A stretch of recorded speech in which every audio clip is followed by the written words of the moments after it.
In 2025, Kat Abughazaleh, a 26-year-old Palestinian American, emerged as a bold and unapologetic progressive force in Illinois politics, determined to shake up the status quo and give voice to communities often left unheard. She launched her campaign to succeed the legendary Jan Schakowsky in Congress, promising to bring fresh energy and a new perspective to Washington. Her campaign, powered by a savvy use of social media and sharp, unapologetic critiques of Trump-era immigration policies, quickly resonated with a generation hungry for change and justice. But her story took a dramatic and unexpected turn on September 26, when she joined a protest outside the Broadview ICE facility near Chicago, standing shoulder to shoulder with activists demanding an end to family separations and deportations. The protest was anything but peaceful. Federal agents in riot gear clashed with demonstrators, deploying rubber bullets and pepper spray as tensions boiled over and chaos erupted in the streets. Abughazaleh later described being struck and dragged by agents, her experience captured in harrowing smartphone footage that showed an ICE vehicle pushing into the crowd, further inflaming outrage online. The confrontation quickly escalated, dominating national headlines and drawing the attention of lawmakers, activists, and ordinary Americans, setting the stage for a high-profile federal indictment. What began as a local protest soon became a flashpoint in the national debate over immigration, protest rights, and the limits of government power. The events at Broadview came to symbolize the collision between a government intent on enforcing its controversial agenda and a community determined to resist, no matter the cost. For Abughazaleh, the protest would transform her from a rising political candidate into a defendant, thrusting her into a legal battle that would test the boundaries of free speech, protest, and civil disobedience. The stakes were unmistakable. This was no longer just a campaign, but a defining test of the right to dissent in an increasingly polarized and divided America. The outcome of her case would reverberate far beyond Illinois, challenging the limits of activism, the reach of government authority, and the future of protest movements nationwide. The stage was set for a dramatic courtroom showdown, one that would not only define Kat Abughazaleh's future, but also become a pivotal moment in the ongoing struggle for justice and the right to be heard. Just 1 month after the protests that had captured headlines, the fallout arrived. On October 23, a federal grand jury handed down indictments against Abughazaleh and 5 others, sending shockwaves through their community. When the indictment was unsealed, it reverberated not just through Illinois politics, but across activist circles nationwide. The news spread rapidly, igniting debates about the boundaries of protest and the reach of federal power. The charges were severe: conspiracy to forcibly impede or injure a federal agent, and assaulting or impeding a federal agent on duty. These were not accusations to be taken lightly. These were not minor citations. They were felonies, recasting the protesters as alleged aggressors in the eyes of the law. The stakes had suddenly become much higher for everyone involved. The federal government's move transformed what had been a heated political dispute into a high-stakes criminal case, arguing that the defendant's actions went far beyond protected speech and crossed into criminal conduct. Prosecutors insisted the protest was not a peaceful assembly, but a calculated and deliberate obstruction of federal officers carrying out their duties. The timing of the indictments, just days before a major election and amid a federal crackdown on sanctuary cities, raised immediate questions about political motivation and the use of federal power. Was this a legitimate legal response to alleged crimes, or an attempt to silence a prominent critic and send a message to others who might dissent? For Abughazaleh, the indictment marked a dramatic escalation in her ongoing battle with the Trump administration, turning her from activist to defendant overnight. The legal fight would now play out in the courts, with the eyes of the nation and the world watching every development, every argument, every decision. The line between protest and crime had never been more contested, and the outcome of this case would set a precedent for years to come. The indictment laid out a detailed account of the September 26 protest. Prosecutors alleged that Abughazaleh and her co-defendants worked together to physically block a federal agent's vehicle, forcing it to crawl through the crowd.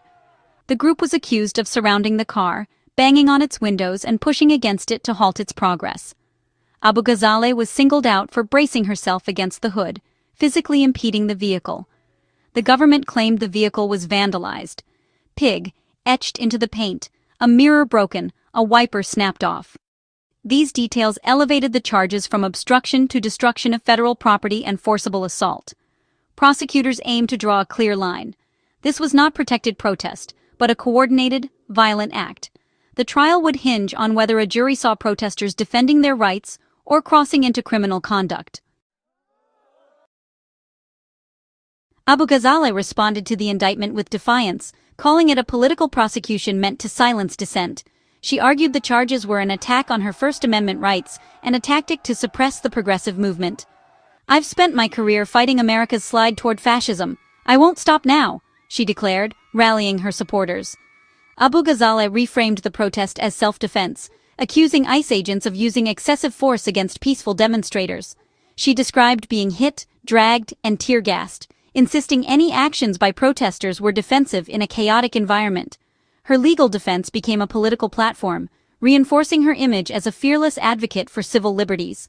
The indictment, intended to sideline her, instead amplified her message and energized her base. The courtroom became another battleground in her campaign.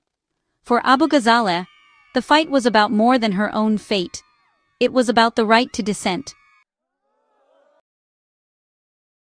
Abughazaleh wasn't alone. 5 others were indicted, each with ties to Chicago's civic and political life. Among them, Michael Rabbitt, a Democratic committee person, Catherine Sharp, a Cook County board candidate, and Brian Straw, an Oak Park trustee. Andre Martin, Abughazaleh's campaign field director, and activist Jocelyn Walsh rounded out the group. Their inclusion signaled a broader federal effort to target local activists and political figures. All 6 pleaded not guilty, denouncing the charges as politically motivated attacks on their First Amendment rights. United by circumstance, they coordinated their legal strategies and presented a unified front. Their case became a rallying cry for activists nationwide, who saw the indictment as an assault on organized dissent. The indictments were part of a larger federal crackdown, Operation Midway Blitz, targeting sanctuary cities like Chicago. This operation was launched with the stated goal of enforcing federal immigration laws, but it quickly became a flashpoint in the ongoing debate over local versus federal authority.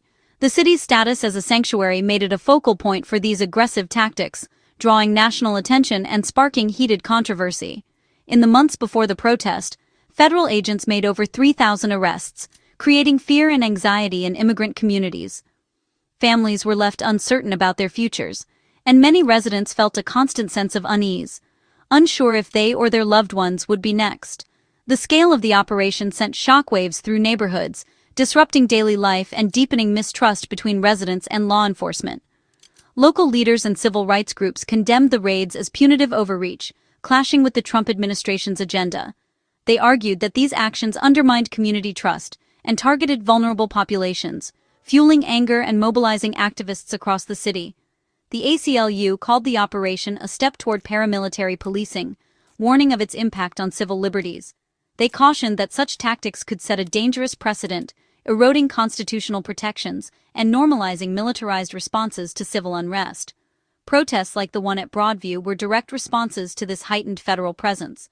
Demonstrators demanded accountability and called for an end to what they saw as unjust enforcement practices, making their voices heard in the streets and on the national stage.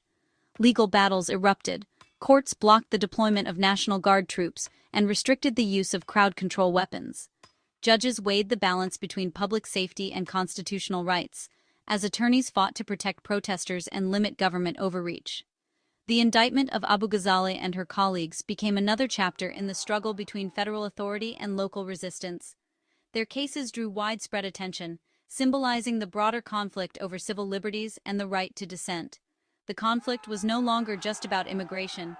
It was about the future of protest itself. The city's streets became battlegrounds for competing visions of justice, democracy, and the limits of government power.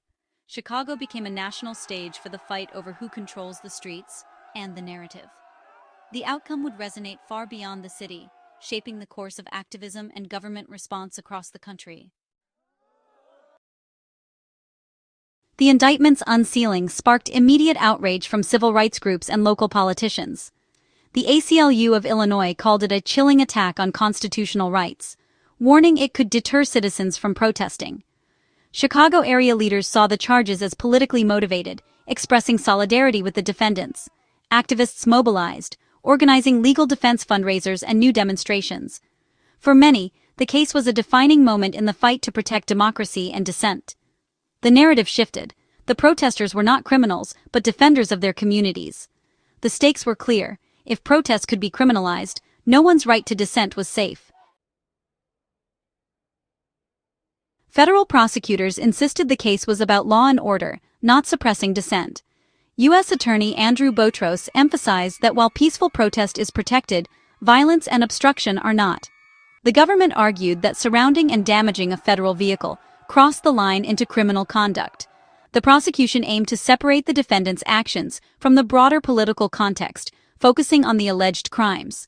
The case was assigned to Judge April M. Perry, adding complexity to the proceedings.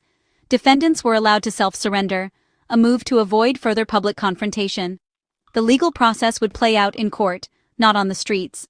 The outcome would set a precedent for how far protest can go before it becomes a crime. The Abughazaleh case crystallizes a central question. Where is the line between protest and crime, and who decides? Supporters see the protest as righteous civil disobedience. Critics see it as a threat to law and order. Courts nationwide are grappling with these boundaries, as recent rulings both expand and restrict protest rights. The outcome of this case will shape future confrontations between activists and authorities. Ultimately, prosecuting a congressional candidate for protesting forces a national reckoning over democracy, dissent, and power. Is disruptive protest a sign of democratic health or a threat to stability? The trial will be more than a legal battle. It will be a public debate over the soul of the nation. The verdict will echo far beyond the courtroom, shaping the future of protest in America.